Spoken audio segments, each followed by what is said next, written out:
Good evening friends. कैसे हैं आप सब लोग? आई होप आपकी तैयारी यूपीएससी 2026 की अच्छी चल रही होगी। स्वागत है आपका एक बार फिर से आगाज सीरीज में आज हम क्या देखने वाले हैं? Environment section. किस मंथ का? 2025 में मई मंथ का। क्या क्या हम देख चुके हैं आगाज सीरीज के हिस्से के तौर पर? मई 2025 से शुरू कर रहे हैं हम, अप्रैल 2026 तक चलेंगे। हर महीने के 9-10 सेगमेंट में आएंगे। 9-10 सेगमेंट में हम इस महीने में क्या कर चुके? आईआर कर चुके, पॉलिटी कर चुके, इकोनॉमी कर चुके।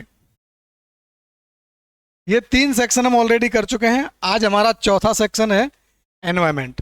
इस महीने की जो सबसे इंपॉर्टेंट न्यूज़ है एनवायरमेंट सेक्शन में, उनको हम कवर करेंगे, है ना। तो आपके एग्जाम के पॉइंट ऑफ व्यू से मई 2025 में एनवायरमेंट के पर्सपेक्टिव से जो न्यूज़ आर्टिकल्स आपको पढ़ने चाहिए थे, जो जहां से खबरें जिन खबरों से सवाल आ सकता है, उनको हम कवर करेंगे। ठीक है, आइए चलते हैं अपने लेक्चर में।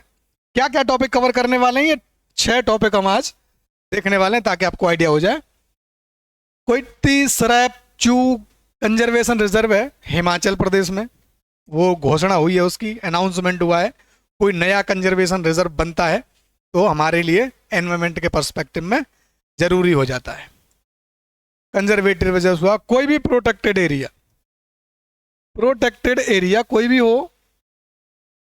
क्या क्या हो सकता है प्रोटेक्टेड एरिया के तौर पर?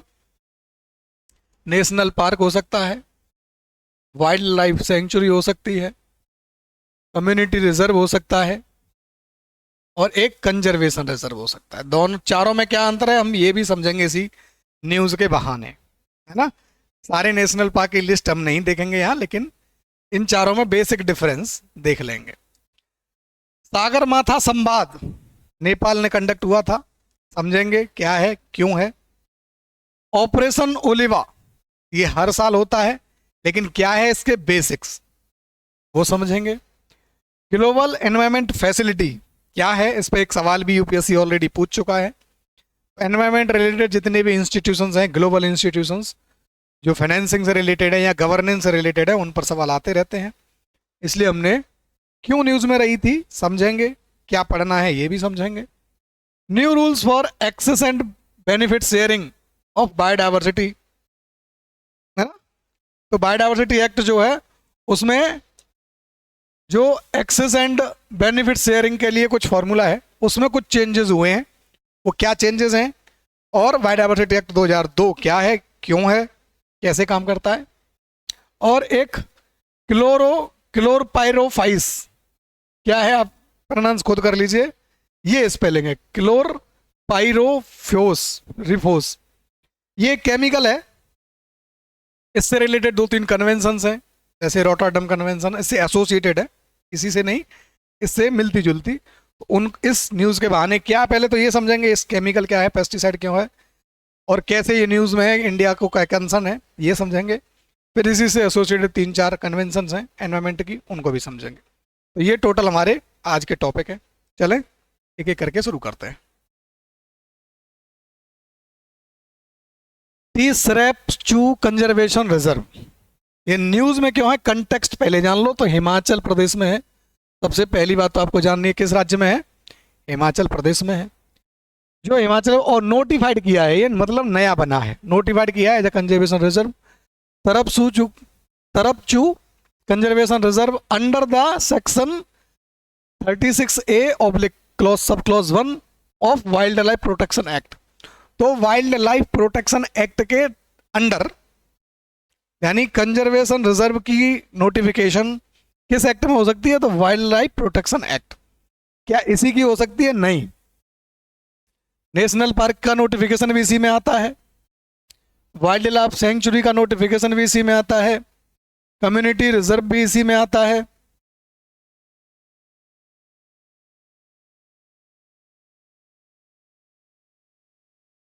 और कंजर्वेशन रिजर्व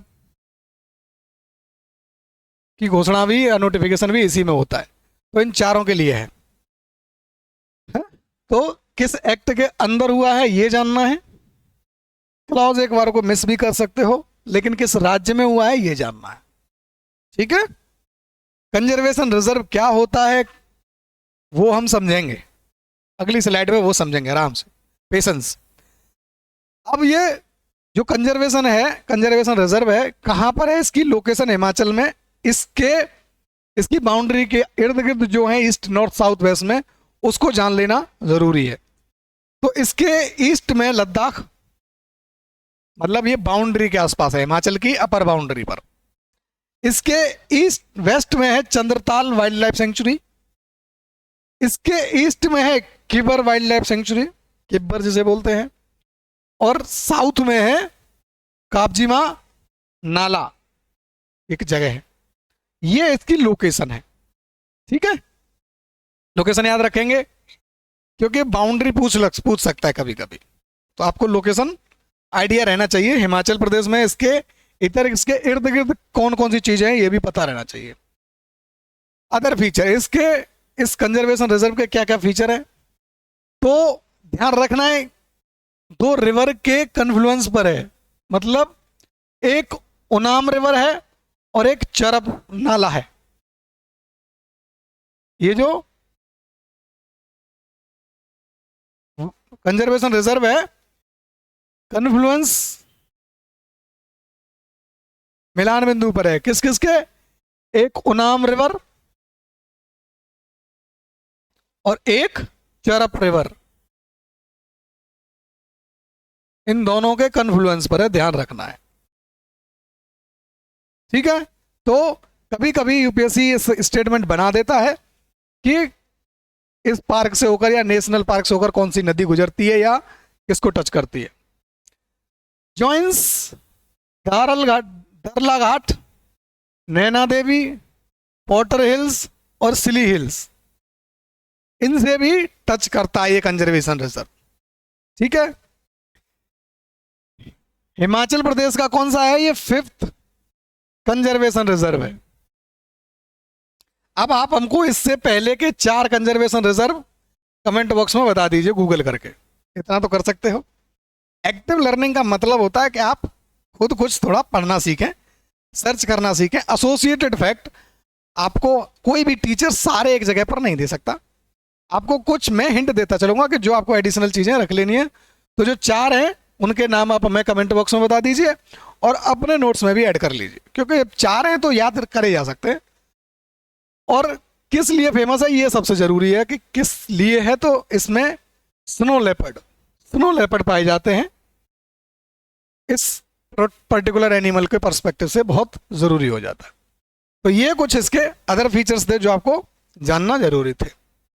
आगे हमने बोला था कि कंजर्वेशन रिजर्व के साथ साथ कम्युनिटी रिजर्व और नेशनल पार्क और वाइल्ड लाइफ सेंचुरी, इनका बेसिक समझ लेते हैं कंपैरेटिव मोड में कि कम्युनिटी रिजर्व कंजर्वेशन रिजर्व से कैसे अलग है और ये दोनों वाइल्ड लाइफ सेंचुरी और नेशनल पार्क से कैसे अलग होते हैं।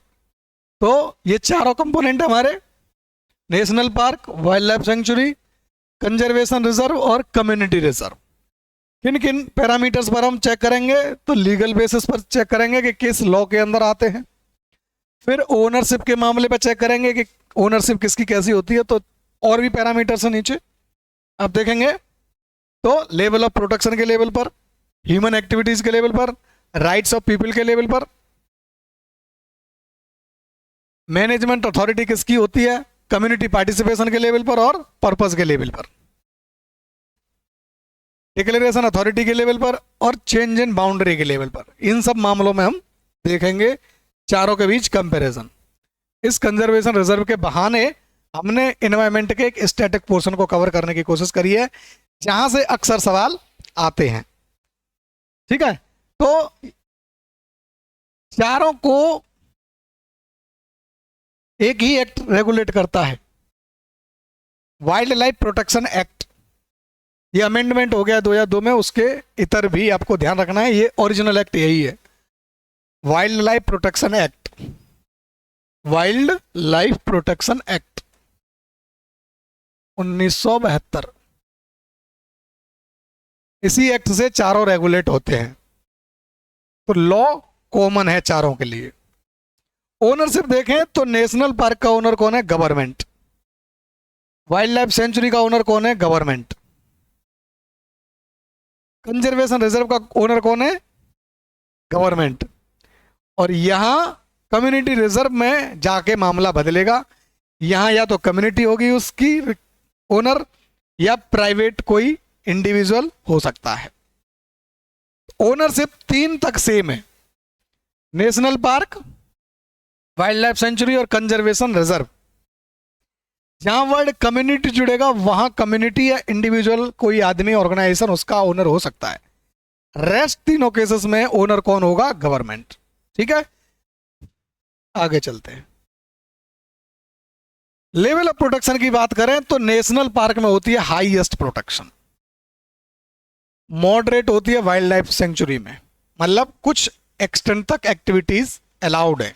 नेशनल पार्क में कोई भी किसी भी तरह की एक्टिविटी अलाउड नहीं होती है।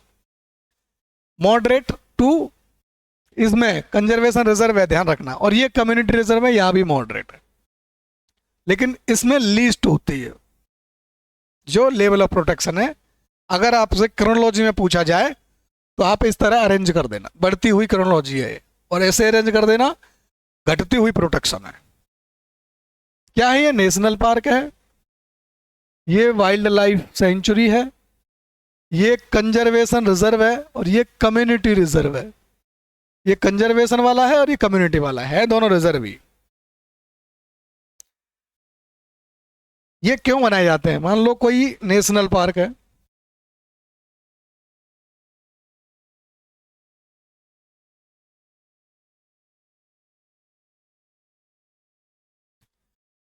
नेशनल पार्क या वाइल्ड लाइफ सेंचुरी दो अलग अलग एंटिटी हो सकती हैं।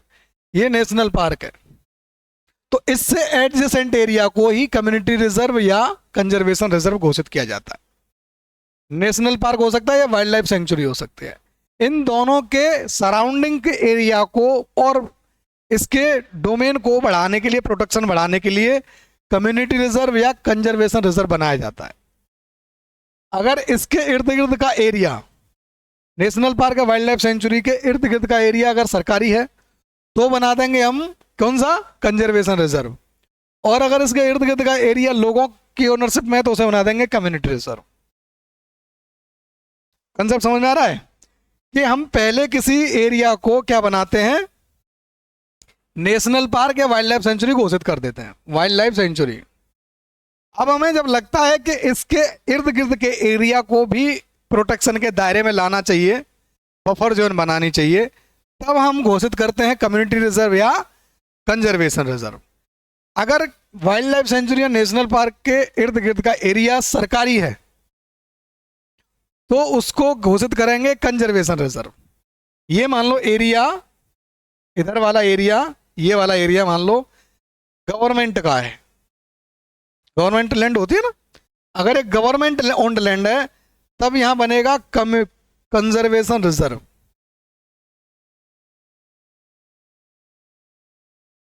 समझ लो कहानी को।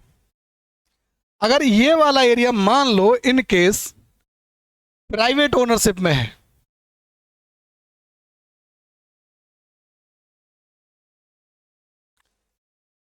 तो क्या बनेगा? यहां बनेगा कम्युनिटी रिजर्व।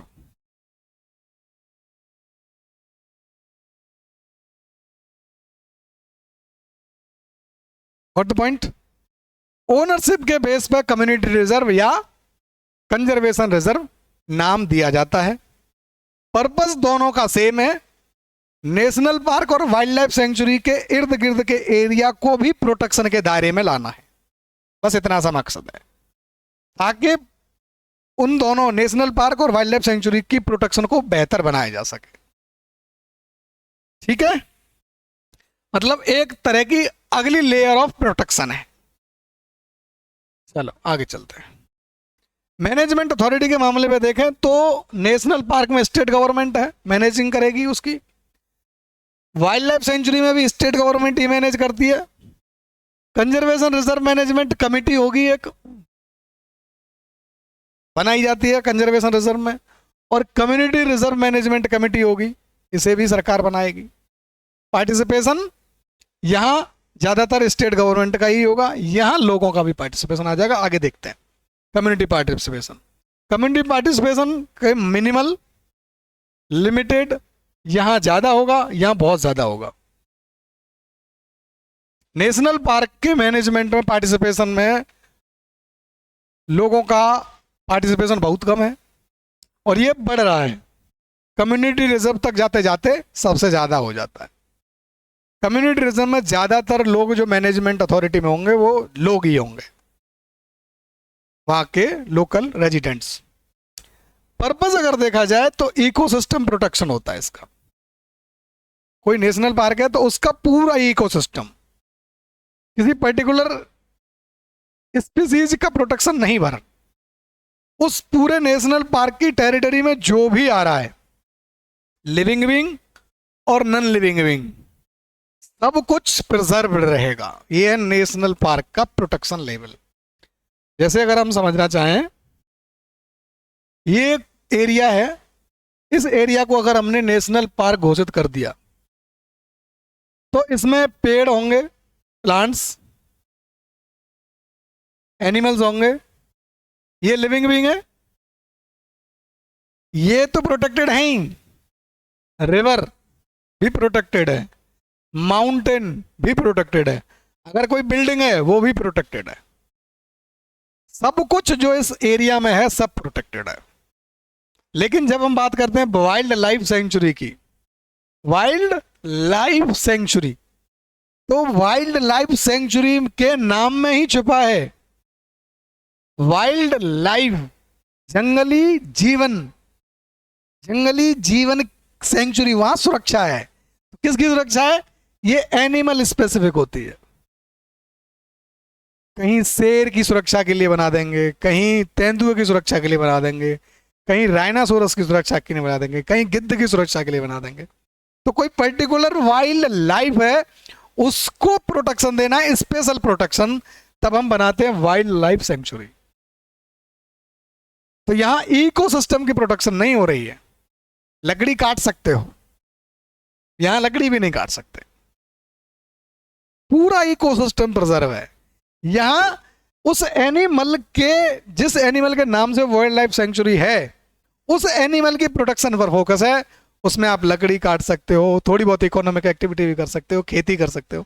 यहां आप कुछ नहीं कर सकते। यहां कीड़े मकोड़े भी प्रिजर्व्ड हैं। समझ में आ रहा है कहानी? यहाँ की बिल्डिंग तक अगर कोई है उसमें तो वो भी प्रोटेक्टेड है, उसको भी आप टूरिज्म के लिए खोल के एक्सप्लोर नहीं कर सकते। तो ये मामला है। What the point? आगे चलते हैं। स्पीसीज का प्रोटेक्शन है, स्पीसीज का प्रोटेक्शन है। स्पीसीज में भी नाम होगा। हिरण की स्पीसीज के लिए तो खरगोश मार सकते हो, यहां कोई स्पीसीज स्पेसिफाइड नहीं है। नेशनल पार्क मतलब पूरा area, what ever it is in the territory it will be protected. यहां कोई पर्टिकुलर इंडिविजुअल स्पीसीज होगी, जैसे कोई सेंचुरी चीते के लिए बना दी तो टाइगर की प्रोटेक्शन प्राइमरी है, फोकस टाइगर के प्रिजर्वेशन पर है। अगर उसमें कोई नील गाय को मार देता है तो बहुत ज्यादा स्ट्रिक्ट नहीं होगी सरकार। Got the point? ये जो कंजर्वेशन रिजर्व है, ये हमने पहले ही बता दिया दोनों केस में कि ये है ही बफर जोन। नेशनल पार्क और वाइल्ड लाइफ सेंचुरी के इर्द गिर्द का बफर जोन एरिया है। तब ये बफर जोन एरिया है तो यहां कोई रूल नहीं है स्ट्रिक्ट कि ये प्रिजर्व होगा। कोशिश ये करी जाती है कि बफर जोन एरिया की सुरक्षा को ध्यान रखा जाए, लेकिन वहां कोई खास रूल नहीं है कि इस जीव को नहीं मार सकते, ये नहीं कर सकते, वो नहीं कर सकते। प्रिजर्वेशन पर ध्यान है, लेकिन किसी तरह के एक्सप्लॉयटेशन को स्ट्रिक्टली प्रोहिबिट नहीं किया जाता है। कम्युनिटी रिजर्व में वही सेम बात है, बस पार्टिसिपेशन के लेवल पर अब केवल सरकार के अधिकारियों की बजाय लोकल लोगों की पार्टिसिपेशन बढ़ जाता है। तो इस मान लो नेशनल पार्क और वाइल्ड लाइफ सेंचुरी के इर्द गिर्द का एरिया हमने कम्युनिटी रिजर्व बना दिया, ये वाला रीजन। तो इसके मैनेजमेंट में इसके कौन इसकी सुरक्षा करेगा?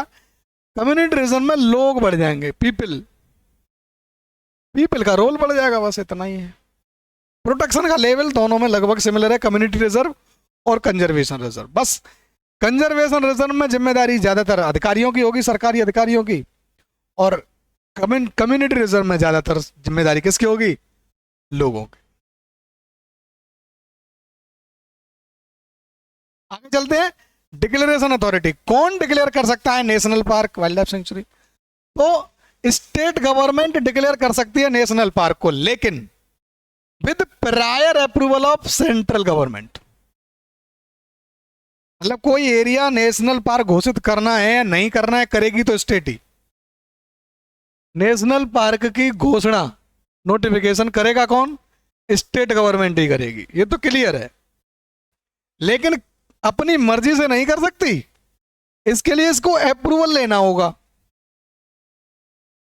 अप्रूवल रिक्वायर्ड, और अप्रूवल किसका है? तो सेंट्रल गवर्नमेंट का है।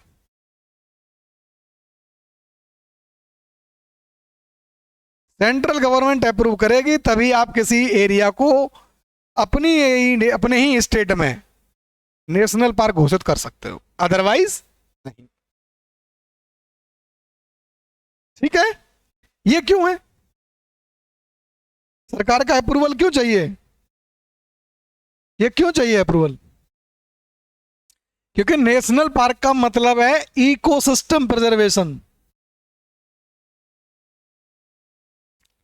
इकोसिस्टम प्रिजर्वेशन का मतलब है जीरो इकोनॉमिक एक्टिविटी।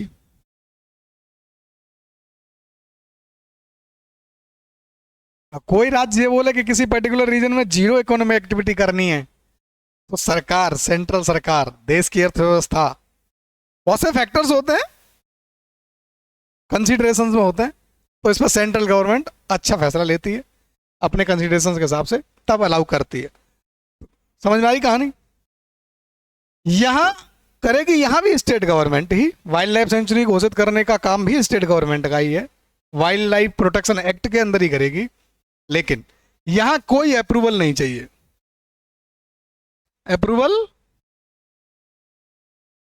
नहीं चाहिए, अपनी मर्जी से किसी भी रीजन को वाइल्ड लाइफ सेंचुरी घोषित कर सकती है स्टेट गवर्नमेंट। यहां स्टेट गवर्नमेंट कर सकती है, यहां किसी के अप्रूवल की जरूरत नहीं है, अप्रूवल चाहिए या नहीं चाहिए। लेकिन यहां जब कम्युनिटी रिजर्व बनाना है, क्योंकि लोगों के क्षेत्र में जाके तुम प्रिजर्वेशन की बात करने वाले हो, तो आप बिना उन लोगों की सहमति के कोई कम्युनिटी रिजर्व घोषित नहीं कर सकते। समझ में आ रही कहानी? कम्युनिटी रिजर्व में घोषणा करेगी स्टेट गवर्नमेंट ही, नोटिफाई स्टेट गवर्नमेंट ही करेगी, लेकिन लोगों का अप्रूवल, लोगों की सहमति, लोगों का कंसेंसस लेना पड़ेगा, लोगों से राय हमारी कम से कम करनी पड़ेगी। Got the point? आगे चेंज इन बाउंड्री, अगर ये कम पार्क है, नेशनल पार्क है, हमको इसको बढ़ाना है या घटाना है, कैसे करना है? किसी भी नेशनल पार्क, कम्युनिटी रिजर्व या वाइल्ड लाइफ सेंचुरी की बाउंड्री को चेंज करना है तो क्या प्रोसेस है? तो स्टेट कर सकती है, लेकिन बाई लेजिस्लेचर, लॉ के थ्रू होगा। बिना लॉ करे स्टेट गवर्नमेंट एग्जीक्यूटिव नहीं कर सकती अपनी मर्जी से। जैसे कल योगी सरकार चाहे कि किसी पर्टिकुलर नेशनल पार्क की बाउंड्री चेंज करनी है, तो विधानसभा में लॉ पास करना पड़ेगा। सरकार का मतलब समझते हो ना?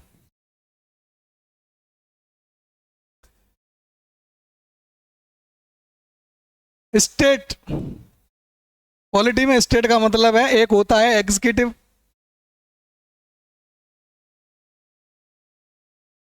एक होता है लेजिस्लेटिव। दोनों स्टेट का पार्ट है, दो अंग हैं। स्टेट के तीन पार्ट होते हैं, एक जुडिशरी भी है।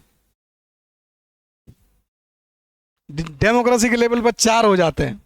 मीडिया, जो कि चौथा स्तंभ माना जाता है, लेकिन कोई काम का नहीं है, इसको हटाओ। कॉन्स्टिट्यूशनली ये पार्ट होते हैं। एग्जीक्यूटिव मतलब सरकार, इसी को बोलते हैं सरकार जनरली। सरकार ये होती है लेजिस्लेचर, विधानसभा, विधान बनाने का हाउस। तो नेशनल पार्क में बाउंड्री चेंज करनी है तो ये एग्जीक्यूटिव नहीं कर सकती, उसके लिए लॉ बनाना पड़ेगा, लेजिस्लेचर में जाना पड़ेगा। Got the point? यहां वाइल्ड लाइफ सेंचुरी का एरिया चेंज करना है तब लॉ की जरूरत नहीं है, मतलब लेजिस्लेचर में जाने की जरूरत नहीं है, यहां गवर्नमेंट कर सकती है। यहां भी गवर्नमेंट कर सकती है, यहां भी गवर्नमेंट कर सकती है, लेकिन विद कंसल्टेशन विद पॉपुलेशन और कम्युनिटी ऑफ दैट रीजन। तो आपको अंतर समझ में आया? नेशनल पार्क में लॉ बनाना पड़ेगा, इन दोनों में स्टेट गवर्नमेंट कर सकती है अपनी मर्जी से, किसी का अप्रूवल लेने की जरूरत नहीं है। और यहां अप्रूवल लेना है किसका? लोगों का। यहां अप्रूवल लेना है स्टेट गवर्नमेंट को, किसका? उस लेजिस्लेचर का, विधानसभा का। और यहां लेना है लोगों का। नेशनल पार्क में और कम्युनिटी रिजर्व में अप्रूवल चाहिए होगा, दोनों अलग अलग, एक जगह लेजिस्लेचर का, दूसरी जगह लोगों का। वाइल्ड लाइफ सेंचुरी और कंजर्वेशन रिजर्व में किसी का अप्रूवल नहीं चाहिए, स्टेट गवर्नमेंट यानी एग्जीक्यूटिव जब चाहे बाउंड्री बदल सकती है, कम या ज्यादा कर सकती है। आगे चलते हैं। ये आया हमारा पहला टॉपिक कंप्लीट। अब चलते हैं दूसरे टॉपिक पर। क्या टॉपिक है? सागरमाथा संवाद। ये सागरमाथा संवाद है क्या? तो पहले इसका कंटेक्स्ट जान लो कि कंटेक्स्ट क्या है। तो कंटेक्स्ट इसका ये है कि union minister for environment address the first, ध्यान रखना पहला हुआ है, और हमारे मिनिस्टर ने इसको एड्रेस किया है। कोई चीज पहली हो रही है और हमारे मिनिस्टर ने, ग्लोबल इवेंट है ये, इंडियन इवेंट नहीं है। सागरमाथा संवाद इन नेपाल, है ना। और क्या प्रेजेंट किया है अपने यूनियन मिनिस्टर ने? 5 पॉइंट ग्लोबल एक्शन प्लान किया है। तो ये सागरमाथा संवाद है क्या, क्यों है, क्या वो 5 एक्शन प्लान है, ये हम जानेंगे इस पीपीटी के, इस स्लाइड के थ्रू। कंटेक्स्ट समझ में आया? यूज समझ में आया? नेपाल में मतलब ग्लोबल इवेंट हो रहा है, उसको एड्रेस किया है हमारे यूनियन मिनिस्टर ने, और एक 5 एक्शन प्लान दिया है दुनिया को। तो ये यूपीएससी के पर्सपेक्टिव से जरूरी हो जाता कि नहीं हो जाता? आप बोलोगे हाँ सर जरूरी तो हो जाता है। जब जरूरी हो जाता है इसीलिए हमने इसको शामिल किया है। आइए, एस्पेक्ट देखो, नाम क्या है इसका? नाम है सागरमाथा संवाद। सागरमाथा को, सागरमाथा किसका नाम है? सागरमाथा माउंट एवरेस्ट का नाम है। नेपाल में जो माउंट एवरेस्ट है, जो माउंट एवरेस्ट जिसे हम कहते हो, आप लोग कहते हैं ग्लोबल नाम है जिस माउंटेन का, उसी को नेपाल के लोग बोलते हैं सागरमाथा। नेपाल के लोग क्या बोलते हैं? सागर माथा। समझ रही बात? सागरमाथा क्या है? नेपाल में माउंट एवरेस्ट को ही सागरमाथा कहते हैं। कंसेप्ट क्लियर हुआ? अब ये सागरमाथा जो संवाद है वो होता कौन सा है? तो इसकी फ्रीक्वेंसी है बाइनियल। अगर 2025 में हो गया है, 2025 में हो गया है, तो अगली बार कब आएगा? 2027 में, फिर 29 में, फिर 31 में, ऐसे चलेगा। ठीक है। इनिशिएट किसने किया है? तो ये किया है नेपाल ने, इंडिया ने नहीं किया है। इंडिया ने बस एड्रेस किया है पहले। लॉन्च कब हुआ था? ये 2019 में हुआ। लॉन्च 2019 में हुआ। हेडक्वार्टर कहां पर है? तो काठमांडू नेपाल में है इसका। पर्पस क्या है? To protect fragile mountain ecosystems with focus on Himalayas. तो अगर स्टेटमेंट पूछ लिया जाए कि Sagarmatha Samvad is only to protect Himalayas या माउंट एवरेस्ट, तो आप बोलेंगे नहीं। माउंटेन सिस्टम कहीं भी हो, माउंटेन सिस्टम कहीं भी हो,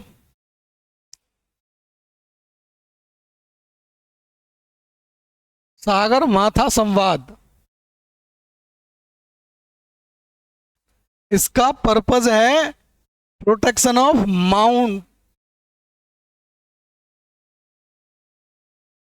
माउंटेन इकोसिस्टम। माउंटेन इकोसिस्टम को प्रोटेक्ट करना है। अब ये माउंटेन इकोसिस्टम कोई भी हो सकता है, हिमालय इंडिया में है तो हिमालय, साउथ इंडिया में चले जाओ, नॉर्थ इंडिया का हिमालय होगा, साउथ इंडिया में चले जाओ तो हिमाद्री, नहीं सह्याद्री, जिसे वेस्टर्न घाट बोलते हैं।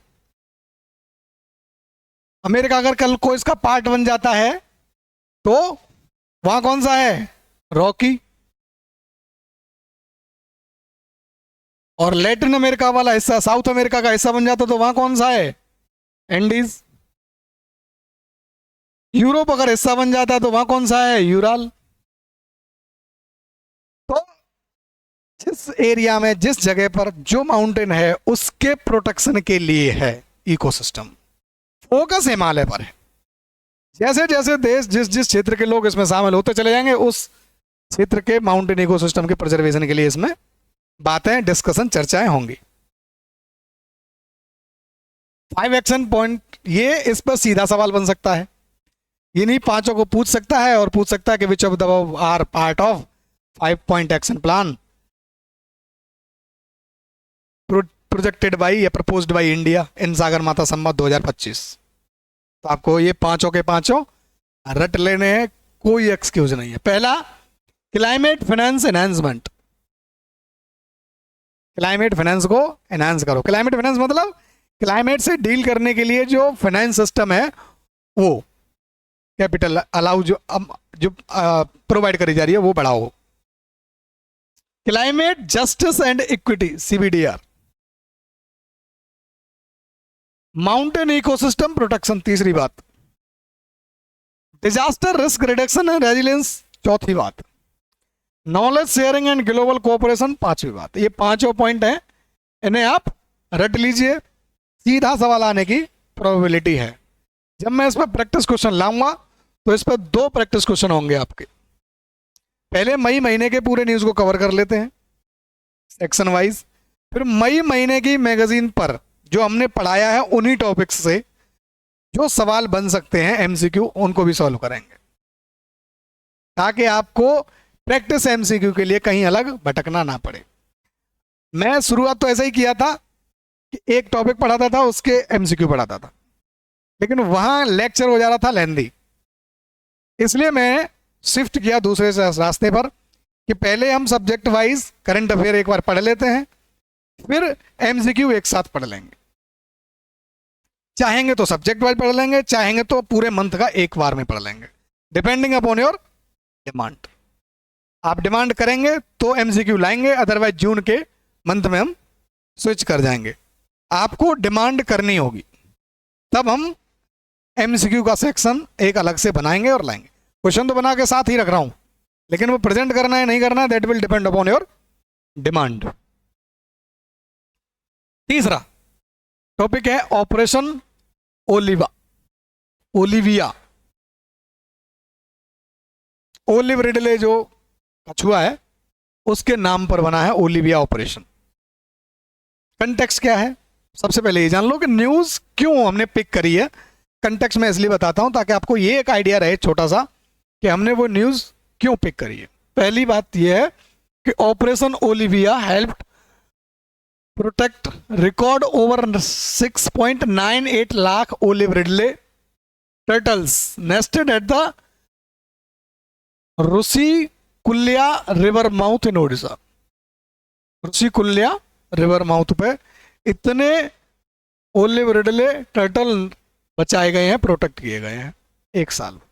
अच्छा, ये पहली बार हुआ है? नहीं, आप देखोगे जब हम आगे पढ़ेंगे इसमें, तो ये एनुअल ओलिविया प्रोटेक्शन है, मतलब ये जो ऑपरेशन है हर साल होता है, हर साल होता है, एनुअल है। तो मैंने क्यों इसको स्पेशली यूज किया है, इसके बहाने में ओलिव रिडले को कवर करना चाहता हूं। सबसे ज्यादा इस बार प्रोटेक्शन हुए ये बात अलग है, लेकिन ये ओलिव रिडले प्रोग्राम ही क्या है, इस खबर के बहाने मैंने उसको कवर किया है, क्योंकि उस पर सवाल आने की प्रोबेबिलिटी है ना। तो आइए पहले ओलिव रिडले ऑपरेशन की बात कर लेते हैं। तो ये एनुअल है, फ्रीक्वेंसी में हमने पहले ही बता दिया। एजेंसी कौन इसे कंडक्ट करती है, इस ओलिव रिडले ऑपरेशन को कंडक्ट करती है इंडियन कोस्ट गार्ड्स, ये प्रोटेक्ट करते हैं, ओलिव रिडले ऑपरेशन लीड करते हैं। टाइमिंग कब है तो आपको ध्यान रखनी है, मई, साल के कुछ पर्टिकुलर मंथ है जहां ये होती है, तो ये नवंबर से मई। अभी ऑपरेशन चल रहा होगा, आज मार्च है, नवंबर 2025 में शुरू हुआ होगा ये और मई तक चलेगा। समझ में आ रही कहानी? नवंबर में शुरू होता है और मई तक चलता है। पिछले साल के नवंबर में शुरू होगा, मई तक चलेगा। उल्टा नहीं है, मई में शुरू होगा नवंबर तक चलेगा, ऐसा नहीं। नवंबर में शुरू होगा, मई तक चलता है। क्यों? क्योंकि जो रिप्रोडक्शन होता है ओलिवरे में इसी ड्यूरेशन में होता है। ये रिप्रोड्यूस करने समुद्र से बाहर आते हैं, समुद्र किनारे, और इन्हीं मंथ में आते हैं, नवंबर से लेके मई के महीने में। नेस्ट, ये नेस्टिंग करते हैं रेत में, और इनके लिए मुफीद मौसम है नवंबर से लेके मई तक। तो रिप्रोडक्शन के लिए नेस्ट बनाते हैं। जिस पीरियड में ये नेस्ट बनाएंगे उसी पीरियड में कोई ऑपरेशन उसकी प्रोटेक्शन के लिए चलेगा। प्रोटेक्शन का मतलब है ये वे नेस्टिंग करने आ रहे होते हैं तो वहां लोगों को नहीं जाने देना है, लोगों से इसकी प्रोटेक्शन करनी है, क्योंकि रेत में बनाते तो किसी के पैर के नीचे आगे कछुओं के बच्चे, कछुओं के अंडे मर जाएंगे। उन लोगों से जो टूरिस्ट जाते हैं, लोकल लोग हैं, उनसे प्रोटेक्ट करने के लिए ये ऑपरेशन चलाया जाता है। ऑब्जेक्टिव क्या है? Ensuring safe nesting grounds. अब कछुआ नेस्टिंग ग्राउंड बना रहा है, वहां जाके एक आदमी टहलता टहलता समुद्र बीच में उसने पैर कुचल दिया उसके नेस्टिंग ग्राउंड को, कछुए की जिंदगी बर्बाद हो गई। बेचारा आया था समुद्र से निकल के अंडे देने, तुम टहलने गए टूरिज्म के नाम पे, बीच में मजे लेने, किसी की जिंदगी बर्बाद कर दी तुमने। तो तुम्हारे पैरों के तले किसी का घर न टूट जाए, इसलिए ये ऑपरेशन चलाया जाता है। ओलिवरेटेड टर्टल्स, है ना, particularly at the Gahirmatha beach and surrounding coastal area of Odisha. ध्यान रखना है कि इंडिया में ओलिव रिडले ज्यादातर ओडिशा में पाए जाते हैं। ऐसा भी नहीं है कि ओलिव रिडले केवल इंडिया में पाए जाते हैं, पूरी दुनिया में पाए जाते हैं ट्रॉपिकल रीजन में। लेकिन इंडिया में जो ज्यादातर कंसंट्रेशन है 90% से ज्यादा, वो केवल ओडिशा में है। और सबसे ज्यादा कहां होता है तो ये है गहीरमाथा बीच। आई थिंक मैप में हम समझेंगे कहां कहां है अगली स्लाइड में। नहीं, दोबारा आ गया है, कोई बात नहीं, ठीक है। Major nesting sites olive ridley की कहां कहां पर है तो ये है Rushikulya, rookery coast, Gahirmatha beach, Bhitarkanika national park में है। ये गहीरमाथा जो बीच है वो भितरनिका नेशनल पार्क का भाग है, ये बात आपको याद रखनी है ना। और mouth of the Devi river, ये जो गहीरमाथा बीच है ये भितरनिका नेशनल पार्क का हिस्सा भी है और यही देवी रिवर का माउथ भी है। जहां देवी रिवर खत्म होती है वहीं गहीरमाथा बीच है, और जो गहीरमाथा बीच है वो भितरनिका नेशनल पार्क का हिस्सा है। ये बातें याद रखेंगे। आगे, ये जो ओलिव रिडले किस लिए जाना जाता है? मास नेस्टिंग करते हैं, मतलब एक दो कछुआ नहीं, लाखों में कछुआ आते हैं। हमने खबर में ही पढ़ा था 6,98,000 कछुए थे। तो ये एक साथ आते हैं बाढ़ की तरह, जैसे मक्खियों का, मधुमक्खियों का झुंड चलता है ना, वैसे ओलिव रिडले कछुए जो हैं वो चलते हैं मास नेस्टिंग करने के लिए। क्योंकि इंसान की तरह सब जीवों का रिप्रोडक्शन जो ड्यूरेशन होता है वो ईयर लॉन्ग नहीं होता। कुत्ते किसी पर्टिकुलर ड्यूरेशन में बच्चे रिप्रोड्यूस करते हैं, बिल्लियां कुछ पर्टिकुलर ड्यूरेशन में रिप्रोड्यूस करती हैं, ऐसे ही ओलिव रिडले कुछ पर्टिकुलर ड्यूरेशन में रिप्रोड्यूस करते हैं। लेकिन इंसान ऐसा है कि साल भर में कभी भी बच्चा रिप्रोड्यूस कर सकता है। ये फैसिलिटी ज्यादा जीवों को अवेलेबल नहीं है। तो कोई पर्टिकुलर सीजन में अगर कोई जीव, कोई स्पीसीज रिप्रोड्यूस कर रही है तो उसके सारे जीव जितने हैं, स्पीसीज में जितने भी जीव हैं, जितने भी कपल्स हैं, सब रिप्रोड्यूस करेंगे। जब पर्टिकुलर टाइम फिक्स है तो रिप्रोडक्शन एक साथ होगा, कलेक्शन में होगा, तो ये तो उसका नेचर है। तो मास नेस्टिंग कहां से आ रही है? उसकी नेचर से, बायोलॉजिकल नेचर से आ रही है। बायोलॉजिकली वो एक पर्टिकुलर सीजन में ही रिप्रोड्यूस कर सकते हैं और उसकी जितने भी पॉपुलेशन है वो सब एक साथ रिप्रोड्यूस करेगी। तो मास नेस्टिंग ऑटोमेटिकली ऐसे हो जाती है ना। कोई सोच समझ कर प्लान करके नहीं आते कि चलो भाई हम सब एक साथ रिप्रोड्यूस। वो नेचर कॉल है, नेचुरल कॉल है, सबकी एक साथ होती है, क्योंकि पूरी स्पीसीज में रिप्रोडक्शन का सीजन ही फिक्स्ड है। ठीक है।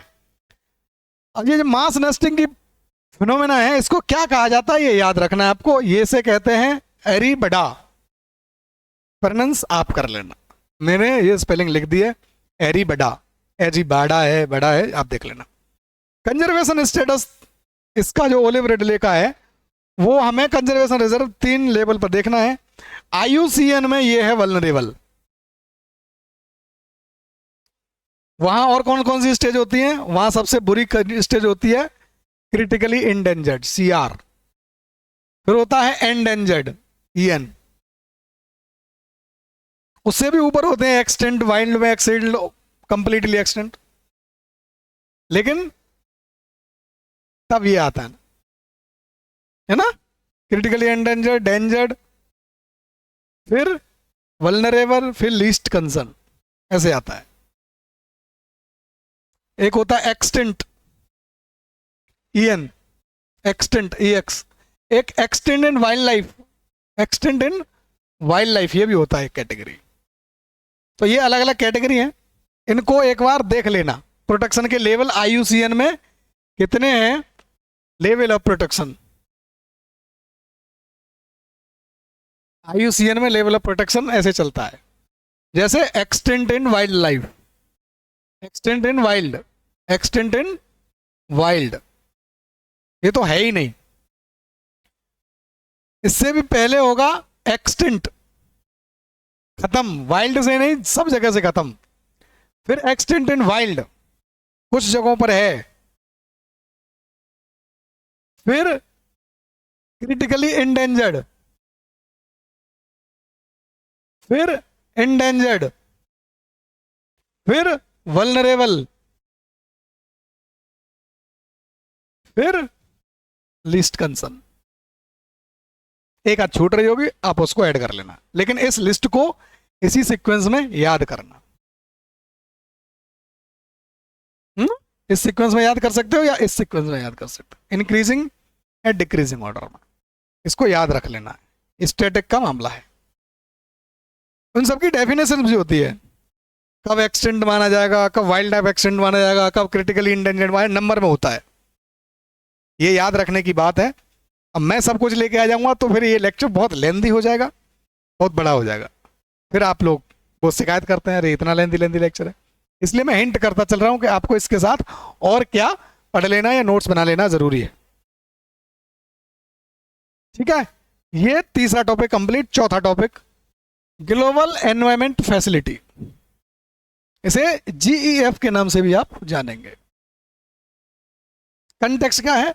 A new study found that biodiversity conservation fund, especially from the GEF, are not reaching to the indigenous people and local community. Study आई है कि GEF क्या करता है, फंड प्रोवाइड करता है। किस लिए? क्लाइमेट चेंज से डील करने के लिए फंड प्रोवाइड करता है। स्टडी ये है कि ये जो फंड है ये लोगों तक नहीं पहुंच रहा है, सरकारें और लोग खा जा रहे हैं, बीच में मिडिल मैन खा जा रहे हैं।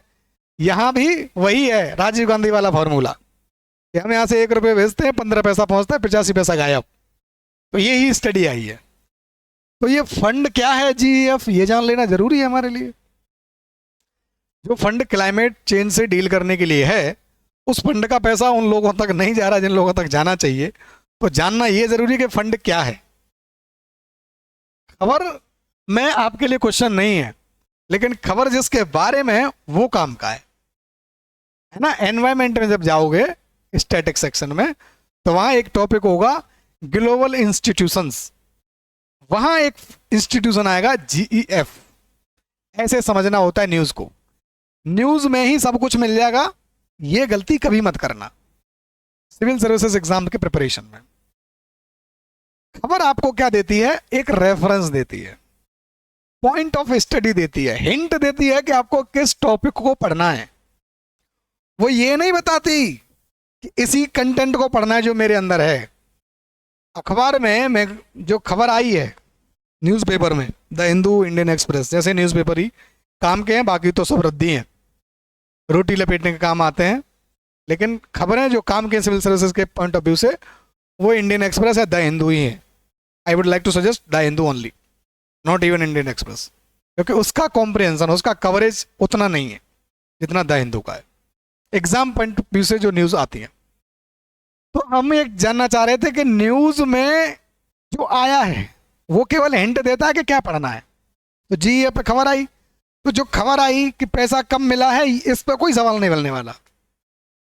सवाल इस पर बनेगा कि जीईएफ क्या है, क्या इसका ऑब्जेक्टिव है, कब बनी, किस एक्ट के तहत बनी, ये आपको ऐसे डिकोड करना है खबर को। समझ में आ रही है बात? अच्छा, ये कहाँ मिलता है? या तो आप खुद जीईएफ तैयार कर लो नेट से, गूगल से, एआई सब तो आपके पास, चैट जीपीटी है। ये काम अगर आपको नहीं करना है तो किसी पर्टिकुलर मैगजीन को फॉलो करो। मैगजीन में सबसे अच्छी मैगजीन कौन सी है? मैंने लगभग सब मैगजीन पढ़ रखी हैं, मैं कुछ नाम बता देता हूं। जैसे एक मैगजीन आप बहुत फेमस है, विजन आईएएस की मंथली मैगजीन आती है। एक मैगजीन होती है राउज आईएएस की, इसका नाम है फोकस, ये इसी नाम से आती है, विजन आईएएस के नाम से मंथली मैगजीन आती है। एक है नेक्स्ट आईएएस की, इसका नाम है क्रक्स, ये भी मंथली आती है। इन सब मैगजीनों में, मार्केट में आईएएस के लिए जितनी मैगजीन है उनमें ये तीन सबसे बेस्ट मानी जाती हैं। इन तीनों में सबसे बेस्ट ये मानी जाती है। क्यों? क्योंकि इसमें एक तो नंबर ऑफ आर्टिकल्स ज्यादा होते हैं एज कंपेयर टू अदर्स, दूसरा ऑर्गेनाइजेशन अच्छा है, जैसा कि सब में होता है, polity, environment, history, geography, art and culture सबका होता है।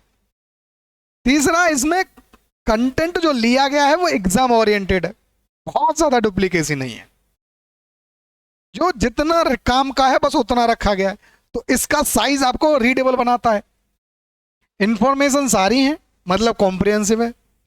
वो कॉम्प्रिहेंसिव जो न्यूज़ हैं, ज्यादा कवरेज जो है न्यूज़ का वो ऑर्गेनाइज्ड है, और आपके लिए मैगजीन का साइज हल्का रखा गया है ताकि आपको काम की इंफॉर्मेशन दी जाए, अननेसेसरी फालतू में कॉपी पेस्ट नहीं करना है। तो इसलिए नेक्स्ट आईएएस की क्रक्स मैगजीन जो है one of the best magazine है, फॉलो करके देख सकते हैं। कंपैरिजन करके भी आप इसी निष्कर्ष पर मिल पहुंचेंगे कि it is the best magazine. पढ़नी ही नहीं है वो बात अलग है, लेकिन अगर कोई मैगजीन फॉलो करना चाहते हैं तो आप नेक्स्ट आईएएस की क्रक्स मैगजीन को फॉलो कर सकते हैं। आगे चलते हैं, हमने उसका कंटेक्स्ट समझ लिया, अब जानते हैं कि क्या है जीईएफ। तो जेनेसिस जान लो, जेनेसिस हुआ था कब? रियो अर्थ समिट 1992। ये रियो अर्थ समिट केवल जीईएफ के लिए, जेनेसिस के लिए जरूरी काफी नहीं था, इसमें और भी बहुत चीजें बनी थी, जैसे UNFCCC, United framework for the climate change. ये अकेला नहीं था, ऐसा कई ऑर्गेनाइजेशन, कई इंस्टीट्यूशन इस जगह बने थे। अब आपका काम है कि 1992 के रियो और समिट के से ड्राइव हुए ऑर्गेनाइजेशंस और इंस्टीट्यूशंस के नाम यहीं लिख देना। कुछ कमेंट बॉक्स में मुझे भी बता दो, मैंने एक बता दिया है, आप बाकी बता दो। मुझे कमेंट बॉक्स में नहीं बताना चाहते, आपका टाइम वेस्ट होगा, तो आप अपने नोट्स में तो बना के रख लो, ये तो काम का है, ठीक है। गवर्निंग बॉडी जो है वो है जीईएफ काउंसिल। तो जीईएफ फंड को गवर्न करती है, उसका नाम है गवर्न जीईएफ काउंसिल, उसी नाम में काउंसिल वर्ड जोड़ दिया जीईएफ में, ठीक है। जीईएफ का ट्रस्टी, ट्रस्टी कौन है? वो है वर्ल्ड बैंक, ध्यान रखना है। ट्रस्टी मतलब इस फंड के नाम पर, इस फंड को मैनेज करने की जिम्मेदारी किसकी है? वर्ल्ड बैंक की। किसका कितना फंड किसको जाएगा किसको नहीं जाएगा कौन डिसाइड करता है? World bank. जीईएफ फिर क्या करेगी? वो रिकमेंड करेगी कि इसको दे सकते हैं, इसको दे सकते हैं। फाइनल अथॉरिटी किसकी है? वर्ल्ड बैंक की। मेंबर कंट्री कितनी है? तो 186 कंट्री है, और इंक्लूडिंग इंडिया है। इंडिया मेंबर है या नहीं है? अगर स्टेटमेंट बने तो आपको बोलोगे हाँ भाई इंडिया मेंबर है, कोई कंफ्यूजन नहीं। सेक्रेटेरिएट कहां पर है? तो वॉशिंगटन डीसी यूएसए में। ऑस्ट्रिया, वियना, जिनेवा, ये ही नहीं है सब जगह, हर चीज वही नहीं है, कुछ यूएसए ने अपने हिस्से में ले लिए, तो वहां हेडक्वार्टर है इसका, वॉशिंगटन डीसी यूएसए। रोल क्या है, काम क्या है इसका? तो financial mechanism for the major environmental conventions. कौन कौन सी कन्वेंशंस है वो? तो इनके नाम रट लो, इनको क्या कर लो, रट लो, ये नाम है। तो सीबीडी के लिए फाइनेंस अवेलेबल कराएगी कन्वेंशन ऑन बायोलॉजिकल डाइवर्सिटी, जिसके तहत हमारा एक्ट बना है बायोलॉजिकल डाइवर्सिटी एक्ट 2002। तो CBD convention on biological diversity. UNFCCC, इसके लिए जो फंड जाएगा वो भी जी अभी फैसिलिटेट कराती है। स्टॉकहोम कन्वेंशन ऑन पीओपीज, ठीक है। यूएनसीसीडी डेजर्टिफिकेशन पर, यूएन कन्वेंशन ऑन डेजर्टिफिकेशन वाला। मिनिमाता कन्वेंशन ऑन मरकरी। टोटल कितने हुए? 1, 2, 3, 4 और 5। ये 5 नाम आपको याद रखने। जीईएफ से जिनको फंड मिलता है, जीईएफ से जिनको फंड मिलता है,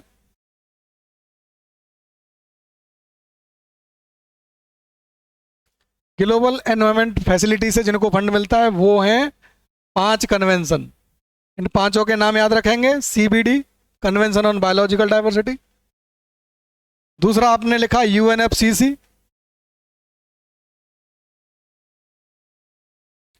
तीसरा आपने लिखा स्टॉकहोम कन्वेंशन,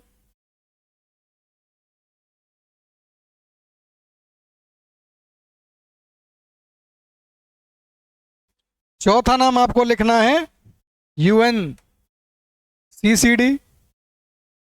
और 5वां नाम आपको लिखना है मिनिमाता कन्वेंशन। लिख लेंगे?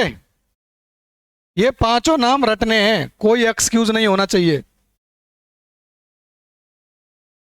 अगर नहीं रटे आपने तो आपको एक सवाल नुकसान होगा।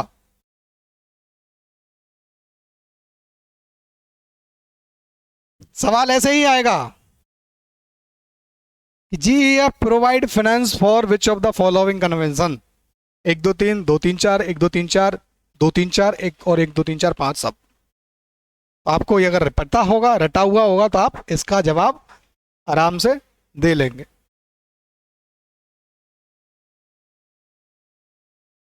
पांचवा, सेकंड लास्ट न्यूज आज की, new rules for access and benefit sharing of the biodiversity. मतलब किसी एरिया में, कोई रीजन में बायोडाइवर्सिटी है, उस बायोडाइवर्सिटी का यूज करके कोई बिजनेस शुरू किया गया, तो रूल ये कहता है कि भाई जिस कम्युनिटी, जिस एरिया में वो बायोडाइवर्सिटी है और उसका आप इकोनॉमिक एक्सप्लोटेशन कर रहे हो, तो उसका कुछ बेनिफिट वहां के लोगों को दो, क्योंकि वो बायोडाइवर्सिटी और एग्जिस्ट करते हैं तो उन लोगों की वजह से ही कर रही है। अगर उन लोगों को हटा दो तो बायोडाइवर्सिटी खत्म हो जाएगी उस क्षेत्र की। तो जनरल रूल ये है कि बायोडाइवर्सिटी जिस एरिया में है, अगर उससे इकोनॉमिक बेनिफिट ले रही है कोई कंपनी, कोई बिजनेस, तो उसका फायदा कुछ लोगों तक भी पहुंचना चाहिए, ताकि वो लोग उसके प्रिजर्वेशन, प्रमोशन और कंजर्वेशन में अपना रोल आगे भी कंटिन्यू कर सके, उनको इंसेंटिव से मिलता रहे। जस्ट इतना सा पर्पज होता है इसका, rule for access and benefit sharing. Benefit को शेयर करो, बांट के खाओ, ये जनरल सा रूल है। कंटेक्स्ट क्या है कि नए रूल्स आ गए हैं, कुछ बदलाव हुआ है, access and benefit sharing rules में कुछ बदलाव हुआ है। क्या है? National biodiversity authority NBA has notified the biological diversity access and biological resource and knowledge associated there to fair and equitable sharing of benefit. Regulation 2025 आए हैं। क्या है रेगुलेशन? आइए समझते हैं एग्जाम पॉइंट ऑफ व्यू से। एक्सेस एंड बेनिफिट शेयरिंग समझ लेते हैं, ये क्या चीज है, ये किस बला का नाम है। तो फ्रेमवर्क है, एक तरह का फ्रेमवर्क है, किस चीज के लिए? बेनिफिट जो अराइज होते हैं किससे? Use of biological resources. Biological resource क्या होता है?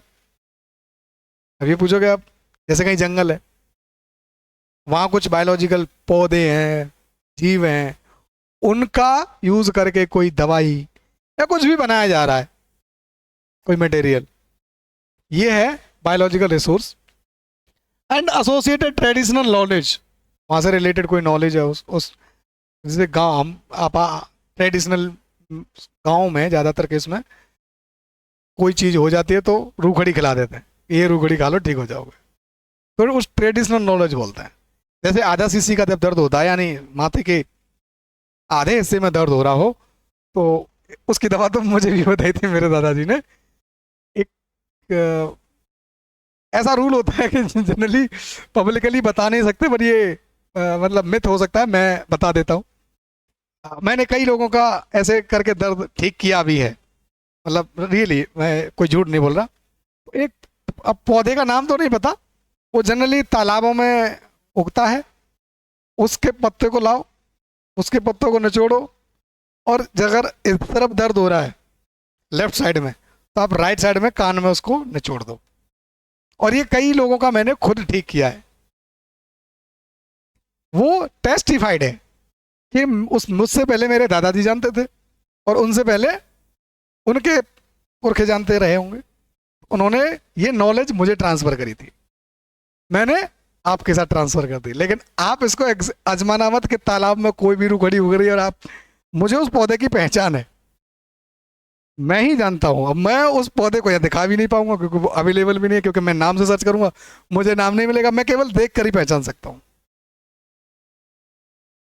लेकिन मैं अब ये रूखड़ी वाले भरोसे में नहीं जाता, आधा सीसी का दर्द है तो कोई बायोलॉजी का मामला होगा। मैंने बहुत सालों पहले ये छोड़ दिया, जब से मैंने स्कूल ज्वाइन किया तब से मैंने ये चीज़ छोड़ दी कि मैं किसी की ज़िंदगी बर्बाद ना कर दूँ। आधा सीसी का दर्द, आधे सीस में जो, आधे सर में जो दर्द हो रहा है, या किसी की बायोलॉजिकल अब रीज़न अवेलेबल है, उसको साइंटिफिकली जाओ चेक कराओ, माइग्रेन तो नहीं है, मैं रूखड़ी डाल के अपने कान को बर्बाद कर दूँ। तो ये चीज़ मैंने छोड़ दी है। मैनी टाइम्स चीज़ें तुक्के से काम कर जाती हैं, डजेंट मीन वो साइंटिफिकली प्रूवन है। तो ऐसी अगर चीज़ आप भी कोई फॉलो करते हैं तो उसे छोड़ो, साइंस आ चुका है, पहले चेक करवाओ, जो भी प्रॉब्लम है उसका उसी हिसाब से निदान करवाओ। ट्रेडिशनल नॉलेज की बात हो रही है, लेकिन फिर भी मैंने बता दिया। तो उससे जो बेनिफिट अराइज होगा, बायोलॉजिकल रिसोर्स से या ट्रेडिशनल नॉलेज से, इन दोनों से अगर कोई बेनिफिट अराइज होता है तो उनके बेनिफिट का कुछ शेयर उन लोगों को मिलना चाहिए। यही है कम्युनिटी को। सोर्स क्या है? तो convention on biological diversity, CBD जो हुई थी, तो सीबीडी के अंदर ये एक्सेस एंड बेनिफिट शेयरिंग का रूल बना था। रेगुलेटिंग लॉ क्या है इंडिया में? सीबीडी के अंदर ही हमने एक लॉ बनाया था, बायोलॉजिकल डाइवर्सिटी एक्ट 2002। तो हमारे यहाँ एक्सेस एंड बेनिफिट शेयरिंग को रेगुलेट करता है ये वाला लॉ, और ये वाला लॉ अपना ओरिजिन कहाँ पाएगा? सीबीडी में। ठीक है? और सीबीडी अपना ओरिजिन कहां पाएगी? तो आप देंगे रियो अर्थ समिट में पाएंगे। तो कनेक्टेड है, सब कुछ कनेक्टेड है, आइसोलेशन में कुछ भी नहीं है। नए रूल क्या है ये जान लो ताकि आपको पता रहे। अगर 5 करोड़ से कम है, बिलो 5 करोड़, तो एग्जाम्प्ट, आपको कोई जरूरत नहीं है कुछ भी शेयर करने की। 5 करोड़ से कम का बेनिफिट हुआ है तो आप कुछ भी शेयर मत करो, ये आपका है। 5 करोड़ से लेके 50 करोड़ तक है तो आपको 0.2% शेयर करना है ना? Gross annual gross ex factory sale price 50 crore से लेकर 2.5 करोड़ तक है, 250 करोड़, तब आपको 0.4% ऑफ एनुअल टर्नओवर का, प्रॉफिट का नहीं, टर्नओवर की बात है। ये भी टर्नओवर है, ये भी टर्नओवर है, ये भी टर्नओवर है। अगर 250 करोड़ से ऊपर है तो 0.6% टर्नओवर का आपको बेनिफिट शेयर करना पड़ेगा, प्रॉफिट का नहीं, टर्नओवर का। कंप्लायंस रिक्वायरमेंट क्या है? Entity with turnover above 1 crore, हालांकि शेयर तो करना है 5 करोड़ से ऊपर वालों को, लेकिन रिटर्न फाइल करना है 1 करोड़ से ऊपर वालों को। Must annual statement on their resources, जो भी 1 करोड़ से ऊपर का टर्नओवर करते हैं उनको फाइल तो करना ही है स्टेटमेंट, एक तरह का रिटर्न है, आईटी रिटर्न टाइप का, बिजनेस का आईटी रिटर्न है। तो बेनिफिट कब शेयर करना है? जब 5 करोड़ से ऊपर हो, लेकिन रिटर्न कब फाइंड करना है? जब 1 करोड़ से ऊपर हो। आप इससे भी बच सकते हैं स्टेटमेंट से, स्टेटमेंट सबमिट करने से, अगर आपका जो टर्नओवर है वो 1 करोड़ से कम है। 1 करोड़ से ऊपर है तो आपको स्टेटमेंट देना पड़ेगा। 5 करोड़ तक है तो स्टेटमेंट ही देना है, अभी बेनिफिट शेयर नहीं करना। 5 करोड़ से ऊपर है तब बेनिफिट शेयर करना है, और 3 लेवल पे करना है, 0.2%, 0.4%, 0.6%।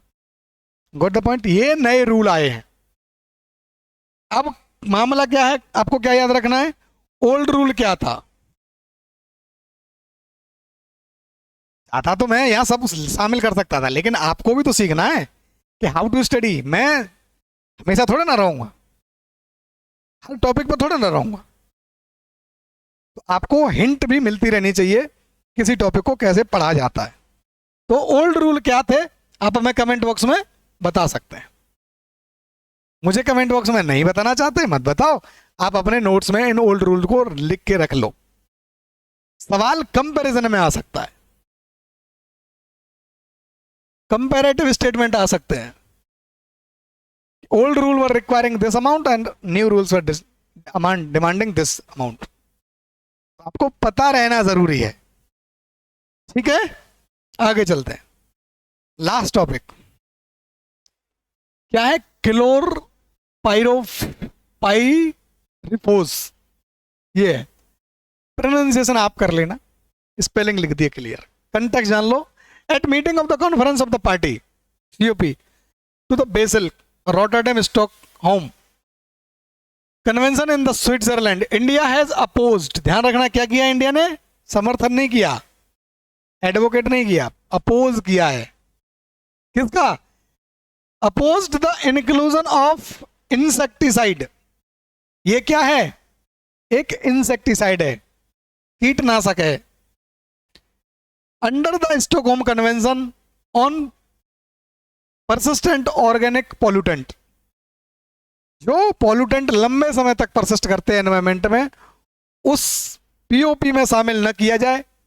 शामिल करने की बात चल रही होगी, तो इंडिया बोला कि नहीं भाई, इस इंसेक्टिसाइड को पीओपी में शामिल मत करो। क्यों? क्योंकि ये इंडिया में यूज होता होगा, और इंडिया में अभी इसका अल्टरनेटिव होगा नहीं, तभी इंडिया यूज कर रहा है, मतलब अपोज कर रहा है। इंडिया किसी चीज का अपोज क्यों करेगा? इंडिया तभी तो अपोज करेगा जब हम उसको यूज कर रहे हैं और हमारे पास उसका कोई अल्टरनेटिव है नहीं। आप उसको भी बैन कर दो तो हम यूज क्या करेंगे कि इंसेक्टिसाइड, कीड़ों को मारने के लिए? हमारी एग्रीकल्चर में पेस्टिसाइड्स होते हैं, इंसेक्टिसाइड्स यूज होते ही हैं। एग्रीकल्चर में अगर इंसेक्टिसाइड यूज करना बंद कर देंगे तो एग्रीकल्चर प्रोडक्टिविटी कम होगी, हमारे फार्मर की इनकम कम होगी, है ना? तो उस चीज से, क्योंकि अभी तक अल्टरनेटिव है नहीं, तो इंडिया में ये लार्ज स्केल पे यूज होता होगा। दो ही कंडीशन होंगी ना, लार्ज स्केल पे यूज हो रहा होगा और इसका अल्टरनेटिव नहीं होगा, तभी इंडिया अपोज करेगा। अदरवाइज अगर ऐसा होता कि इंडिया में यूज हो रहा होता लेकिन अल्टरनेटिव होता और सस्ता अल्टरनेटिव होता, तो इंडिया इसका अपोज नहीं करता। अगर इंडिया में यूज हो ही नहीं रहा होता तब इंडिया को अपोज करने की जरूरत ही नहीं थी। तो आप उस अपोजिशन से ही कंक्लूजन क्या निकाल सकते हैं कि ये चीज इंडिया में यूज हो रही है और इसका कोई अल्टरनेटिव सस्ता वाला है नहीं। अगर है भी तो बहुत महंगा होगा, और इंडिया का किसान महंगी इंसेक्टिसाइड अफोर्ड नहीं कर सकता। Got the point? क्यों नहीं कर सकता? क्योंकि 98% जो किसान है वो कैसा है? मार्जिनल फार्मर है। अब ये मत पूछना मार्जिनल फार्मर क्या होता है सर। 2 हेक्टेयर से कम जमीन वाले लोग, लेस देन 2 हेक्टेयर जिनके पास जमीन है, वो मार्जिनल फार्मर होते हैं। हमारे यहाँ 98% के आसपास, 90% से ऊपर है, 98 है, 96 आप चेक कर लेना, 92 भी हो सकता है, लेकिन ज्यादातर किसान हमारे मार्जिनल फार्मर है। अब जिसके पास 2 हेक्टेयर जमीन है, वो 2000 का इंसेक्टिसाइड थोड़ा ना खरीद पाएगा, तो ये इंसेक्टिसाइड महंगा होगा अगर अल्टरनेटिव इसका होगा भी तो, इसलिए इंडिया ने अपोज किया है। अब वो इंडिया किसी चीज का ग्लोबल लेवल पर अपोज कर रहा है, आपको पता थी ये बात? नहीं। ये कहां मिलेगी? किसी न्यूज़पेपर में पकड़ पाओगे इस बात को? नहीं। ये कहाँ मिलेगी? किसी न किसी मैगजीन में कवर हो सकती है। कौन सी मैगजीन? रंग चित्र वाली? नहीं, ढंग की मैगजीन, जैसे नेक्स्ट आईएएस की क्रक्स।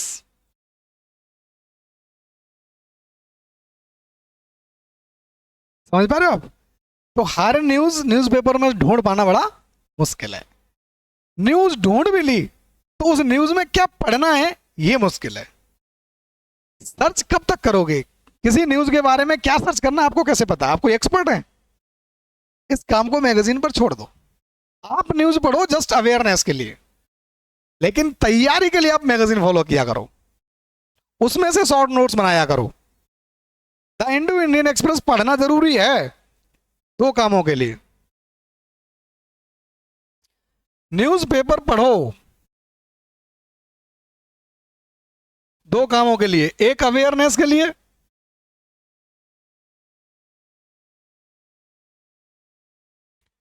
एक अवेयरनेस के लिए और दूसरा वोकैब के लिए, वोकेबलरी के लिए।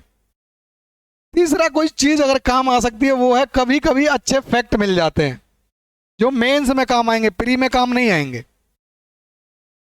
तो फैक्ट्स के लिए पढ़ सकते हो। ये तीन पर्पज होने चाहिए न्यूज़पेपर के। यहां से आप खबरों के नोट्स बनाकर एग्जाम में प्रीलिम्स में सवाल नहीं सॉल्व कर सकते, मेंस में आंसर नहीं लिख पाएंगे। इसके लिए आपको जाना पड़ेगा मैगजीन में, क्योंकि मैगजीन का जो असली सोर्स होता है वो न्यूज़ ही होता है। लेकिन न्यूज़ को सिर्फ टॉपिक उठाते हैं वहां से, वो उसका कंटेंट खुद सर्च करते हैं फिर लिखते हैं। तो न्यूज़ में जो कंटेंट आपको पढ़ना है वो यहां नहीं मिलेगा, वो सिर्फ यहीं मिलेगा।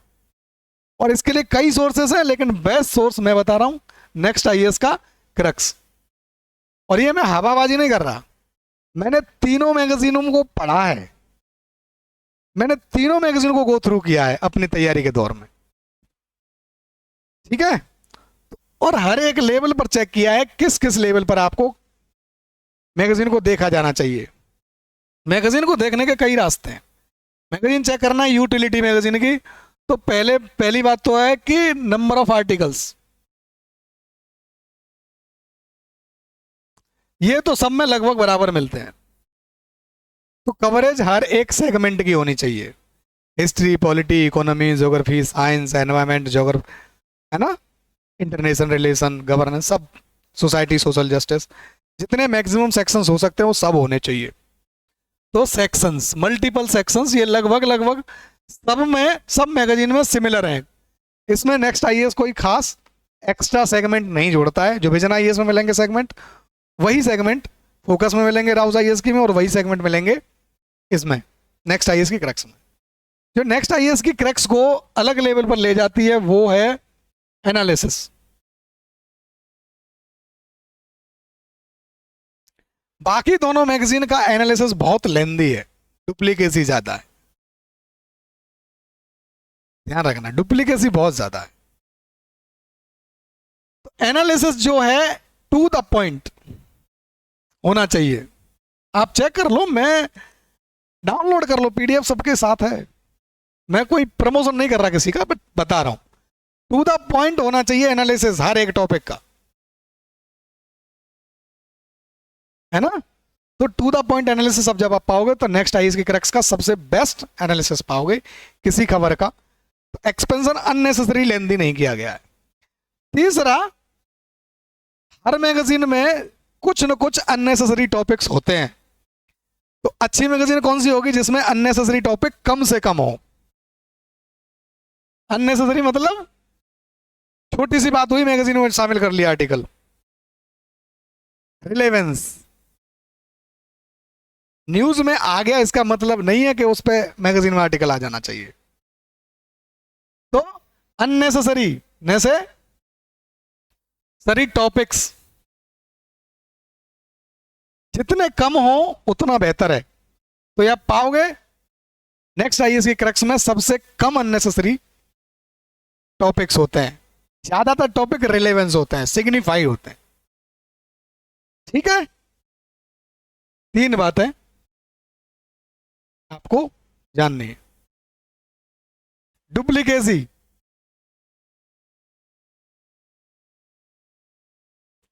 Of explanation.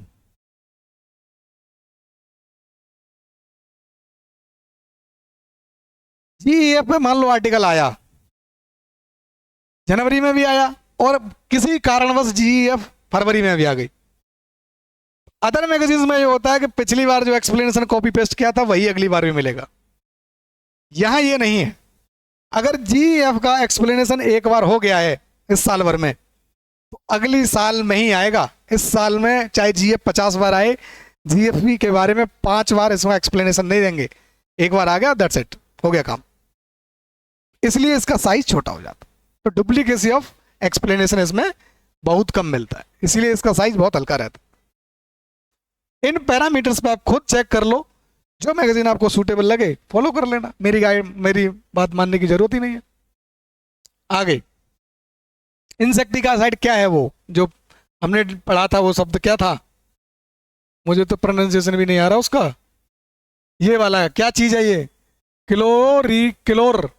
क्लोरपाइरिफोस। ये है क्या, तो ये इंसेक्टिसाइड है, मतलब कीड़े मकोड़े मारने की चीज है। एक पेस्टिसाइड होता है खरपतवारनाशी, जो गेहूं में क्या उगाता है, बथुआ।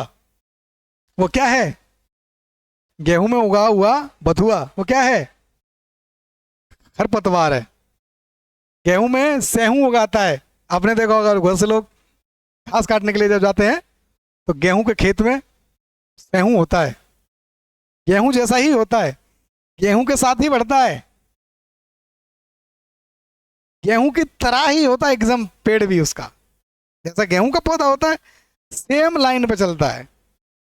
इसे एनवायरमेंट में मिमिक्री बोलते हैं। एक जीव अपने प्रोडक्शन के लिए जिस जीव के ऊपर डिपेंडेंट है उसी की शेप एंड साइज ले लेता है, mimicry.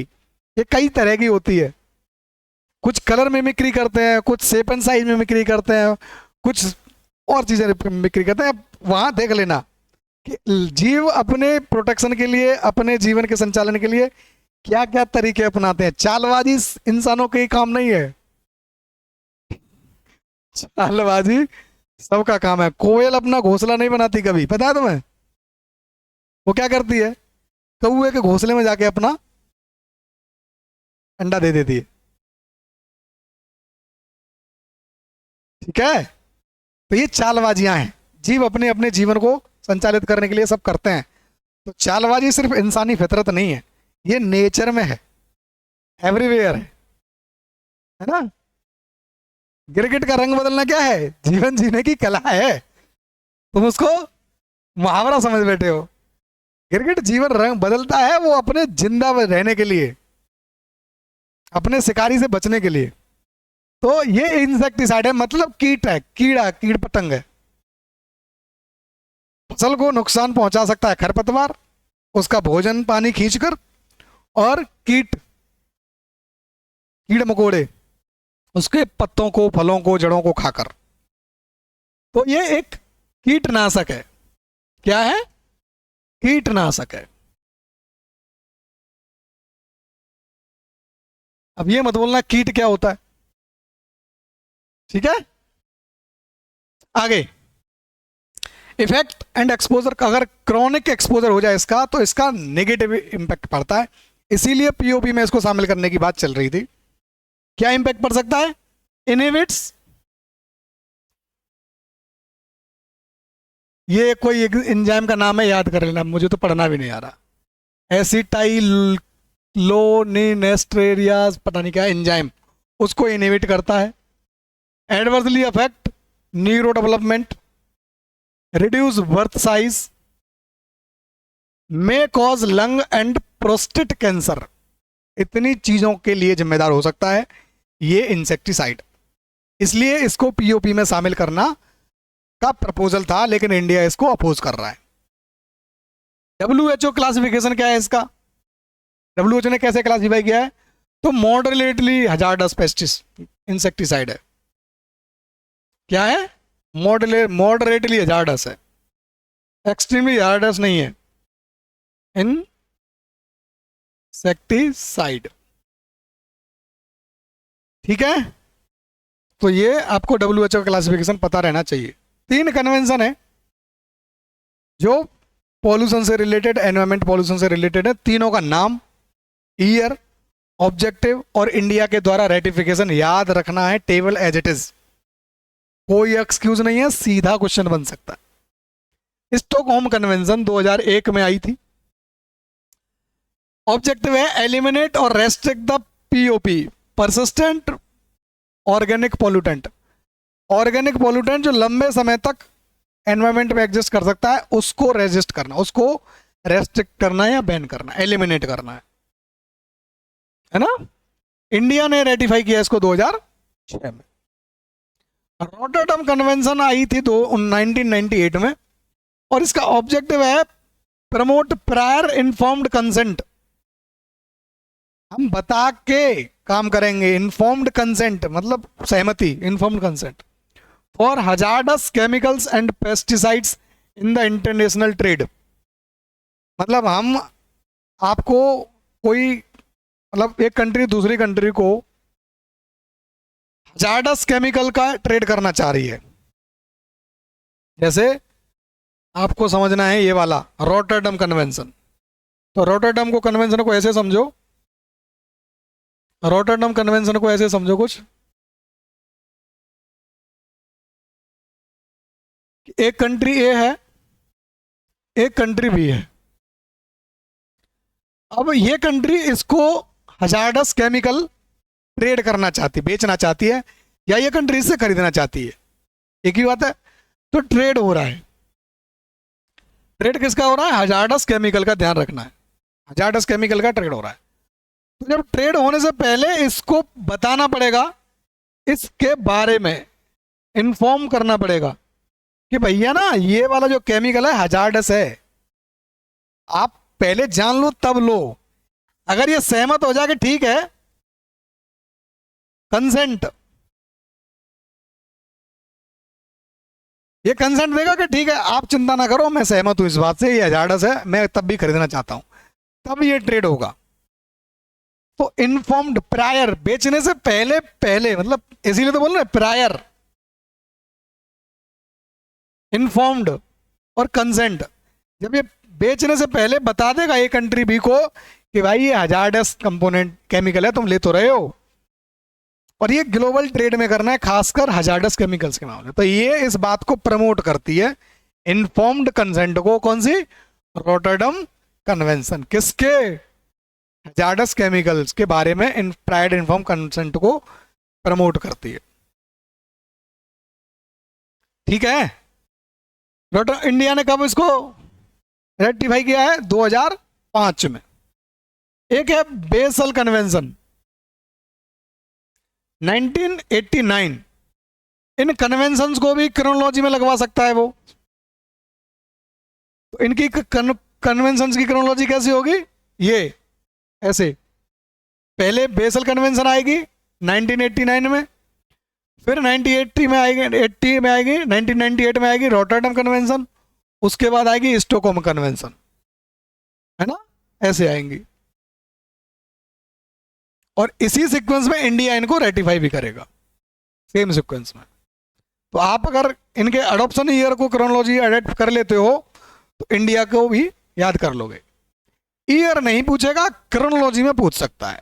Arrange the following conventions as per ratification या adoption in the chronological order. तो आप बता पाओगे? कोई भी एक सीक्वेंस याद कर लो, या तो इंडिया का अडॉप्शन, या उसका मतलब इंडिया का रेटिफिकेशन, या उनका अडॉप्शन। तो आपका काम दोनों तरह के क्वेश्चंस में हो जाएगा। क्वेश्चन या दोनों तरीके से हो सकता है। बेसल कन्वेंशन क्या है? To control transboundary movement and disposal of hazardous waste. वहां हजार्डस केमिकल है, यहां हजार्डस वेस्ट है। न्यूक्लियर वेस्ट होता है, मेडिकल वेस्ट होता है, इंडस्ट्रियल वेस्ट होता है, ये सब हजार्डस वेस्ट है। तो हजार्डस वेस्ट को क्या करना है? ट्रांसबाउंडरी मूवमेंट को कंट्रोल करना है। जैसे अगर आपने सुना हो कि जस्ता का काम करने जाते हैं लोग, छटाई बिनाई करने जाते हैं, इंडस्ट्रियल वेस्ट की छटाई बिनाई होती है वो, तो वो हजार्डस वेस्ट है, वो कहां से आता है? डेवलप्ड कंट्री से आता है। जो अमीर कंट्रियों का कबाड़ है वो डेवलपिंग नेशंस में आता है, ताकि उसमें से काम की चीजें अलग अलग करके मेटल निकाले जा सकें। जस्ता का काम इसे बोलते हैं गाँव में लोग। तो जस्ता का काम क्या है? हजार्डस वेस्ट किसी देश का हमारे देश में आया, कबाड़ा है उस देश के लिए वो। जैसे लैपटॉप टूटते फूटते हैं, हमारे देश में भी तो हजारों लैपटॉप हर साल, लाखों लैपटॉप खराब होते हैं, मोबाइल खराब होते हैं। ये क्या है? हजार्डस वेस्ट है। अब इस वेस्ट को ट्रांस मूवमेंट करना है, ट्रांसफर करना है एक देश से दूसरे देश। क्यों लेते हैं लोग? क्योंकि मोबाइल के कंपोनेंट में मेटल्स भी तो बहुत हैं, उनको अलग अलग करके उसमें काम की चीज निकाली जा सकती है। अमीर देश ये सोचते हैं कि इनको अगर हम खुद अलग करेंगे तो हमें जितना मिलेगा नहीं, उससे ज्यादा हमारा नुकसान हो जाएगा। वो एनवायरमेंट फ्रेंडली होने की कोशिश करते हैं। गरीब देशों का क्या है? एनवायरमेंट से रिलेटेड इतना ज्यादा कंसर्न लोगों को होता नहीं है, तो गरीब देश उनको कबाड़े के भाव में खरीद लेते हैं। गरीब देशों के बिजनेसमैन और लोग सस्ते लोगों पर काम 10,000 5,000 में लोग सेपरेट करते हैं। उनसे बीमारियां हो जाती हैं, लोगों के हाथ पैर गल जाते हैं। जस्ते के कामों में मेटल को अलग करके पिघला के मेटल बनाए जाते हैं, पता है आपको? अलग अलग तरह के मेटल्स अलग किए जाते हैं। ये सिल्वर है, ये सोना है, ये लोहा है, ये कॉपर है, ये अलग है, पीतल है। इस मोबाइल में, एक ही मोबाइल में हजार प्लास्टिक है, सब मेटल, लोहा है, स्टील है, सारे मेटल यूज हो रहे हैं। अब कबाड़े मोबाइल, टूटा हुआ मोबाइल है, उस सबको अलग अलग करना है। तो ये हजार्डस वेस्ट है। आपको समझ में आ रही है? यहां पीओपी था, ये पीओपी के लिए है, पीओपी के लिए है ना। उसको कम करना है, पीओपी के यूज को ही कम करना है। ये पीओपी के यूज से रिलेटेड है, उसको कंट्रोल या एलिमिनेट करना है। ये रॉटरडम वाली जो है वो केमिकल्स, हजार्डस केमिकल्स, पेस्टिसाइड का इंटरनेशनल ट्रेड पर है। तो ये हजार्डस केमिकल के ट्रेड को कम करती है, वो यूज को ही कम करना चाहती है। ट्रेड व्रेड की तो दूर की बात है। और ये क्या करती है? ये ट्रांस बाउंड्री मूवमेंट पर, यहाँ ट्रेड बहुत ज्यादा ट्रेड की वैल्यू में नहीं होता। कबाड़े का ट्रेड करेगा। गरीब कंट्री के बिजनेसमैन अपने फायदे के लिए दुनिया से कबाड़ा लाते हैं, यहाँ हल्के में साफ सफाई करवा लेते हैं, उससे अपना फायदा कमाते हैं। तो ये किस पर है? हजार्डस वेस्ट पर है। ये हजार्डस केमिकल पर है, और ये हजार्डस वेस्ट पर है, और ये ट्रेड पर है, और ये मूवमेंट पर है, ट्रांस बाउंड्री मूवमेंट। अंतर समझ पा रहे हो? हमने शुरू किया था ट्रांस बाउंड्री मूवमेंट पर बेसल कन्वेंशन में, हमें सफलता मिली, हमें जरूरत लगी कि अब मूवमेंट ही काफी नहीं है, ट्रेड को भी कंट्रोल करो, तो हम आए रॉटरडम कन्वेंशन पर। फिर हमें लगा कि और भी कुछ पॉल्यूटेंट चीजें हो सकती हैं, उनका यूज ही कम करो, तब हम आए स्टॉकहोम कन्वेंशन पर। स्टेप बाय स्टेप, समझ में आई कहानी? ऐसे पढ़ा जाता है, क्रोनोलॉजिकली और लॉजिकली, ऑर्गेनाइज्ड वे में। आपके एग्जाम के पर्सपेक्टिव से मई के महीने में एनवायरमेंट सेक्शन से इतनी ही खबरें थी। यहीं पर यह सेक्शन आपका होता है खत्म। ठीक है, तो thank you very much for listening and watching. मिलते हैं अगले सेक्शन में, तब तक पढ़ते रहिए, पढ़ते रहिए। Thank you.